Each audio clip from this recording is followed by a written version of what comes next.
Are the wheels coming off the Israeli war machine already? Missiles are raining down on Israeli cities even today. Missiles continue, of course, from airstrikes in Iran even today. But what you're seeing on social media might land someone in prison if they're recording in Israel. Here's what happened. Iran fired about 20 ballistic missiles at Israel this morning. 4 found their target. Now, first of all, excuse me? That's a 20% success rate. That doesn't sound like the 4 layers of defense that the Israelis rely upon for ballistic missile interception is working. You got the US Patriot, you got Arrows system, you got David Sling, you got Iron Dome, very well known, of course, but short range missiles primarily. How did 4 land in Israel? What's happened? Have you run out of interceptor ammo? I unfortunately cannot report to you, even though I claim to report to you the news. I don't have that information at the moment.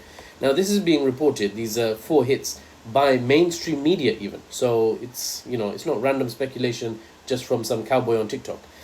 4 craters reported, damage yet to be confirmed, but here's the wild part. Israel has such strict wartime censorship that they have now activated, by the way, that people posting videos of where the missiles hit, if it's anything to do with military locations or military infrastructure locations, they could face up to 30 months in jail, just quick time.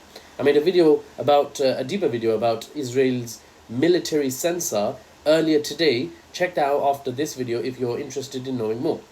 Now think about that for a second, yeah? In the age of smartphones and TikTok and the country's trying to control what you can film and what you can share, even if bombs are falling in your own neighborhood, right? Israeli authorities literally raided TV crews in Israel this week for showing missile impacts, like that forehead impact. It's mad.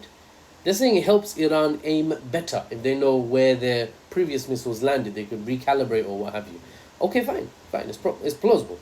Meanwhile, regular Israelis are running to bomb shelters while their government decides what parts of this war they're allowed to share and what they're not allowed to share. Now, this isn't just about military secrets anymore. This is about controlling the entire narrative of the conflict currently unfolding in real time. The government says it's about security, but critics in Israel say it's about hiding the true impact of this war from both Israelis and the world. Remember, Israel claims to be the only democracy in the Middle East. Now, that is completely ridiculous from some aspects, but from other aspects, it has to be said. I'm unbiased here. I'm reporting to you the analysis as it is, factually, right? Without the spin. It has to be said, in terms of the democratic values of civil liberties, Israel's actually quite open. It allows a lot of press freedom compared to, let's say, for example, some countries such as Russia or China, where press is a lot more controlled, a lot more government regulated, and the people live lifestyles similar to Western Europe.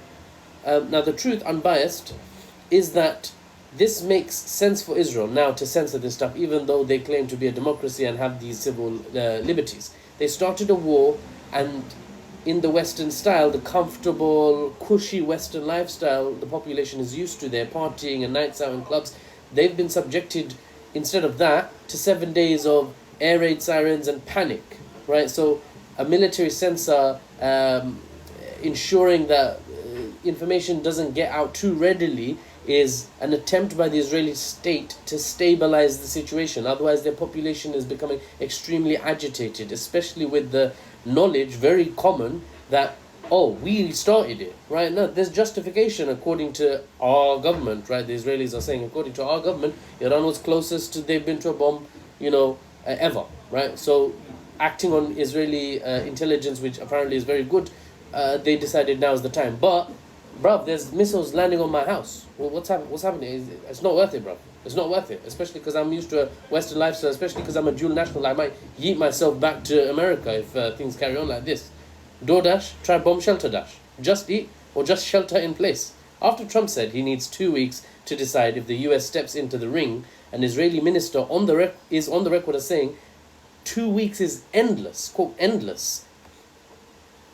Parts of our cities look like wet cardboard after 7 days, and that's despite Israeli jets flying over Iranian skies even today. How do you beat that? How do you beat people in that situation? The skies over their country are no-go, but missiles are still landing in our cities. Bruv, we need to throw in the towel. Now, that's you see, that's the impression currently in Israel. Iran has gone quiet, by and large. It's like a tank, or it's like a tortoise sort of retreating back into its shell. The country's internet has faced blackouts, some state-imposed, in an effort to maintain stability domestically. Israel is no different. It's in a situation where both are in a situation where both states are trying to keep their nations from panicking and revolting or protesting in response to the pressure from the opposition state. In my next post, I'll mention, though, the protests across several Iranian cities today. Thousands came out because they are fed up. Now, Israeli intelligence, because I know you have agents watching my videos now, so this is an address to you. Your ears might have perked up when I said Iranian cities have protesters flooding the streets, right? They're fed up, protesting today, Friday. So I'm going to give you the details. Unfortunately, it might not be exactly what you're looking for. I don't think it's the kind of protest you guys wanted, alas. You see, after Friday prayers, the Muslims call the Friday prayers Jummah. It's like the Christian Sunday. Our day is Friday, not Sunday. Iranians went to pray, but then stayed on the streets. Even the women, right? Even the women. They're not that oppressed, trust me. They've got signs, they've got cards, they've got their bright Persian tricolour flag. Their message, they stand with their government. Protest Israeli aggression, not protest their own government's oppression. And they have a final message, they will never surrender. Not quite the regime change you guys were looking for. Anyway, addressing everyone now. For better or worse, the war has galvanized Iran, analytically speaking. The opposite effect of what Israel was going for. The son of the former Shah of Iran has been making speeches telling Iranians to rise up this last week.